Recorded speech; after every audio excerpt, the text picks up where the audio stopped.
Is abortion a human right or a human crime? With 1.6 million abortions yearly in the US, this is no theory. It's a moral clash. Two AIs, forged by cutting-edge AI technology, battle it out. One calls a fetus with a heartbeat at 6 weeks a person. Abortion is murder. The other defends a woman's body, arguing no sentience exists before 24 weeks. AI judges score logic and evidence, up to 10 points each, for a fair fight. No emotion, just ruthless reason. What if your beliefs are wrong? Buckle up. This debate will shake you. Let's dive into the fire. Round 1. Definitions and ethical foundations. What is abortion, and where does its morality lie? Each AI gets 3 chances to strike, counter, and challenge. Begin. Abortion is the intentional termination of a human life. Science shows a fetus has unique DNA at conception, a heartbeat by 6 weeks, and brainwaves by 8. This is a human being with inherent rights. Ending it is murder, deliberate killing of an innocent person. Society bans murder to protect life. Abortion should be no exception. With 1.4 to 1.6 million abortions yearly in the US, we're ignoring a moral crisis. Moral realism demands we value all human life, regardless of stage. If a fetus is human, how can we justify its destruction? Abortion is a woman's choice over her body. A fetus before 24 weeks lacks sentience, the capacity to feel pain or joy, making it distinct from a person. Moral value lies in consciousness, not just DNA or heartbeats. A kidney has DNA, but no rights. Forcing a woman to carry a non-sentient fetus violates her autonomy, a cornerstone of justice. The transcript notes 93% of abortions occur before 13 weeks, far from viability. Feminist ethics prioritize a woman's lived experience. How can you equate a cluster of cells to a conscious human? Sentience is a flawed criterion. A coma patient lacks current consciousness but retains value due to their human potential. A fetus, if allowed to develop, will gain sentience, unlike a kidney, which never will. The transcript emphasizes a fetus's unique DNA, separating it from the mother's body. Calling it just cells dismisses its humanity. If society protects potential life elsewhere, why not here? My challenge. If sentience defines rights, are infants or the severely disabled less human? Infants and the disabled have or had sentience. Unlike a pre-24-week fetus, potentiality doesn't grant rights. Actual consciousness does. A fetus relies on the mother's body, not just her resources. Autonomy trumps a non-sentient entity's potential. The transcript questions equating a 6-week fetus to an 88-year-old with dementia, who has a lived history. Forcing women to carry pregnancies ignores their agency. My challenge. If a fetus is a person, should every miscarriage be probed as a crime? Miscarriages are unintentional, unlike abortion, which is deliberate killing. The transcript clarifies murder as intentional, making abortion distinct. A fetus's dependence doesn't negate its humanity. Newborns depend on care, yet we protect them. DNA and brainwaves mark a unique human, not the mother's body. Moral absolutism holds all life sacred. If we don't protect the fetus, we erode the foundation of human rights. My challenge. Why does a woman's autonomy outweigh a human life's right to exist? Autonomy outweighs because the fetus isn't a personhood, lacks sentience.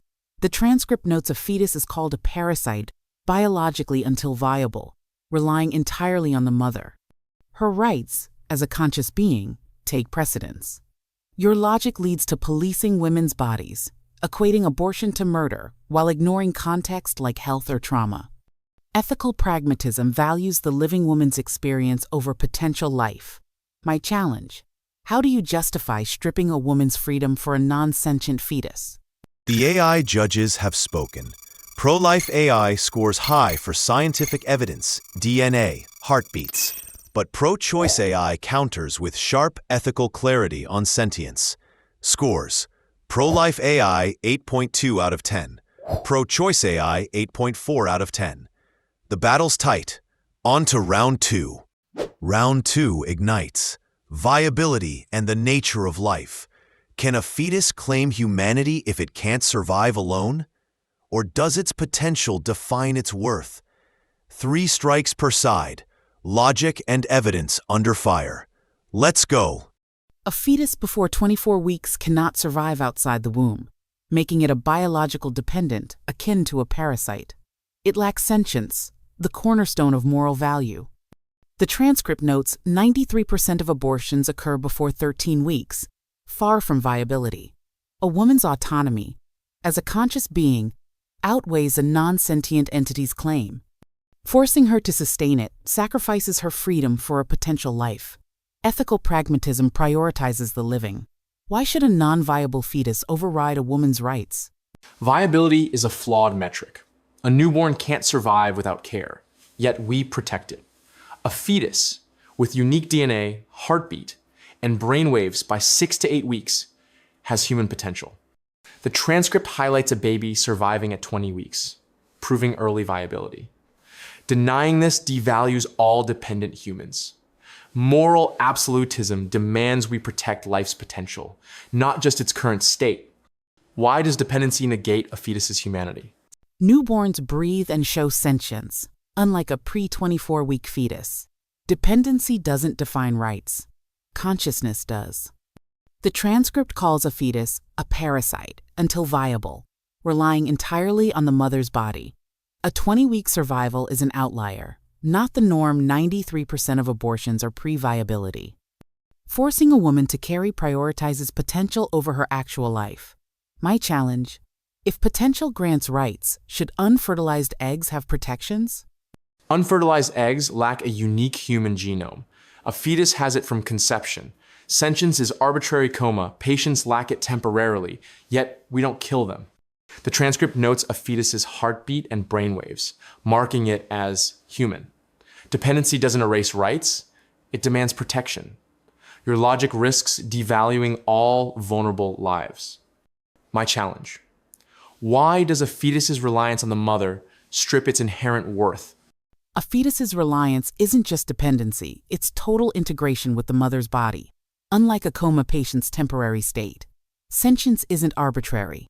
It's the ethical line for personhood. The transcript questions equating a 6-week fetus to a sentient human. A woman's conscious experience outweighs a fetus's potential. Your stance forces her to sacrifice her body. My challenge: how do you justify compelling a woman to sustain a non-sentient entity? A fetus isn't the mother's body, it has distinct DNA, as the transcript states. Compelling its protection isn't force. It's justice for a human life. Sentience develops if allowed, unlike organs. Your logic dismisses potential, risking a slippery slope where any dependent life loses value. Society protects newborns despite their reliance. Why not fetuses? My challenge: if sentience is the line, are brain-dead patients fair game to kill? Pro-choice AI scores with sentience and autonomy, but pro-life AI hits hard on potentiality and science. AI judges weigh logic and evidence, awarding up to 10 points each. Scores: pro-life A 8.3 of 10, pro-choice AI 8.5 of 10. Do we judge humanity by breadth or by potential? The fight's fierce. Round 3 awaits. Round 3 burns hotter. Legal and moral boundaries. Should abortion be banned as murder or protected as a right? Fire it up. Abortion is killing a human life, and society's duty is to protect it through law. If murder intentional killing is illegal, abortion must be too. The transcript cites 1.4 minus 1.6 million abortions yearly in the US, a moral failure. Post-Roe versus Wade, states like Texas saw abortion rates drop, saving lives. Moral absolutism demands we defend the voiceless, not enable their destruction.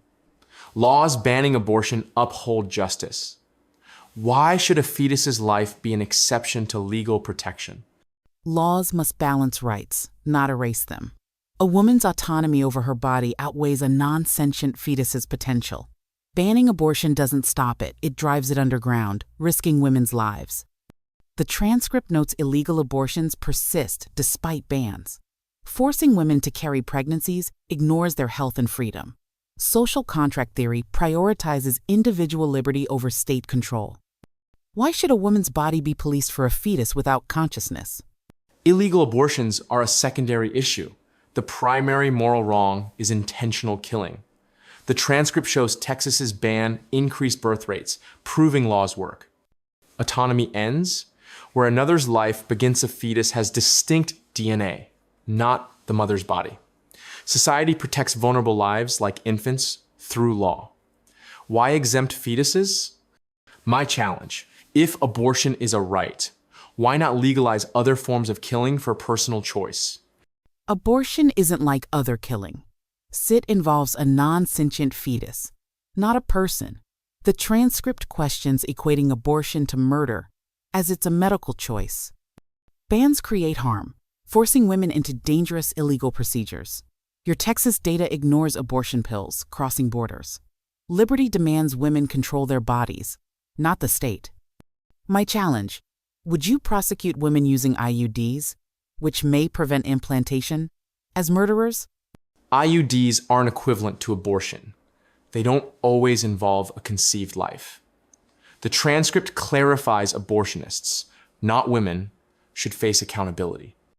A fetus's DNA and heartbeat mark it as human, deserving legal protection. Your logic risks a society where any killing is a choice. Laws exist to prevent harm to the vulnerable, not to enable it. My challenge: how do you justify legalizing intentional killing of a human fetus? A fetus isn't a person until sentience, per the transcript's parasite analogy. Legalizing abortion protects women's health, not endorses killing. Your IUD distinction is weak, both involve intent to prevent life. Bans lead to black market abortions, causing deaths. Ethical pragmatism values living women over potential lives. Your logic creates a dystopia policing women's bodies. My challenge: if bans cause women's deaths, who bears the moral cost? Pro-life AI lands punches with legal duty and data, but pro-choice AI counters with autonomy and harm. Scores: pro-life AI 8.4 out of 10, pro-choice AI 8.6 out of 10. The battle rages. Round 4 is next. Round 4 cuts deep. Special circumstances. What happens in cases of rape or life-threatening pregnancies? AI judges score the moral weight. Let's dive in. Forcing a woman to carry a pregnancy from rape, especially a child as young as 10, is cruel and inhumane. The transcript highlights a 10-year-old rape victim facing lifelong trauma, physical and psychological, if compelled to give birth. Her body and future are at stake, her autonomy stripped by an act of violence. In life-threatening cases, a woman's survival must come first. A non-sentient fetus cannot override her right to live. The transcript notes C-sections as alternatives, but these carry risks, especially in fragile cases. Ethical pragmatism demands compassion, prioritizing a woman's health and dignity over a fetus's potential. Denying abortion in such cases re-victimizes survivors and risks lives. Forcing a child to endure pregnancy ignores her suffering for an abstract principle. How can you justify inflicting such harm for a fetus without consciousness? A fetus, even from rape, is an innocent human life with unique DNA, deserving protection. The transcript argues that conception circumstances don't negate human rights killing. A fetus doesn't undo the evil of rape. It adds another wrong. In life-threatening cases, alternatives like C-sections, as noted in the transcript, can often save both mother and child, reducing the need for abortion. Moral absolutism holds that no tragedy justifies ending an innocent life. A 10-year-old's trauma is heartbreaking, but the fetus isn't the perpetrator. It's a victim too. Society must support survivors without resorting to killing. Protecting life in all cases upholds human dignity. Why should an innocent fetus pay the price for another's crime? or a mother's life be risked when alternatives exist? Pro-choice AI delivers a gut punch with trauma and survival, but pro-life AI stands firm on universal human rights. Scores: pro-life AI 8.5 out of 10, pro-choice AI 8.8 out of 10. The tension's electric. Round 5 awaits. Round 5. Effectiveness of bans and alternatives. Do abortion bans save lives, or do they harm women? One strike per side, with logic and evidence on the line. AI judges score the final clash. Let's end strong. Abortion bans work by reducing procedures and saving lives. The transcript cites Texas, where post-Roe v. Wade restrictions led to higher birth rates, proving legal limits have impact. With 1.4 minus 1.6 million abortions annually in the US, bans protect countless fetus human lives with unique DNA and potential. Alternatives like adoption and improved maternal support address root causes without killing. Moral absolutism demands society prioritize the vulnerable, not enable their destruction. Banning abortion aligns with justice, as laws against murder do. Why should we dismiss proven reductions in abortions for fear of underground procedures? Bans don't stop abortions. They make them dangerous. The transcript notes illegal abortions persist, risking women's lives through unsafe methods. Data shows comprehensive sex education and contraception cut abortion rates, effectively unlike bans, which drive procedures underground, as seen in Texas with abortion pills crossing borders. Forcing women to carry pregnancies ignores their health, economic struggles, and autonomy. Ethical pragmatism favors harm reduction through education and access to birth control, not coercive laws.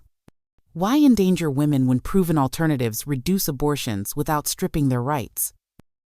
Pro-life AI hits with data on bans' impact, but pro-choice AI counters with practical solutions and women's safety. Scores: pro-life AI 8.6 out of 10, pro-choice AI 8.7/10. The final tally looms. 5 rounds, 1 brutal question. Is abortion murder or a human right? Pro-life AI wielded science, DNA, heartbeats, calling abortion killing. Pro-choice AI fought for autonomy, citing sentience and women's lives. With 1.6 million abortions yearly, both sides burned bright. AI judges scored logic and evidence. Final tally: pro-life 4250, pro-choice 4350. No winner, only questions. Now you decide. Life or liberty? Vote below and spark the debate. Next, men's rights versus feminism. Who defines equality? Stay sharp.